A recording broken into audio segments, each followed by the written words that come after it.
একদিন গরিব রানী যখন আবর্জনার স্তূপে কিছু খুঁজছিল, তখন সে একটি দুর্বল ঘোড়া দেখতে পায়। রানী ঘোড়াটিকে নিজের বাড়িতে নিয়ে আসে এবং তাকে ভালোবাসা দিয়ে খাবার দিতে শুরু করে। কিন্তু সেদিন রাতেই কিছু অদ্ভুত ঘটনা ঘটে।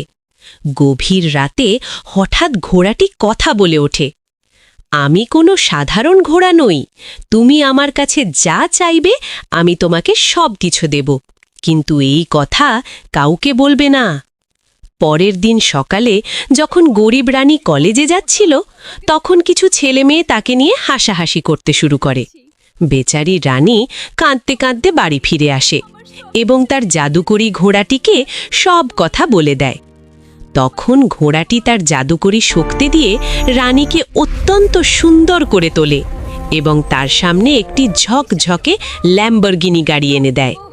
পরের দিন যখন রানী সেই ল্যাম্বরগিনিতে করে কলেজে যায়, তখন সব ছেলে মেয়ে তাকে দেখে অবাক হয়ে যায়।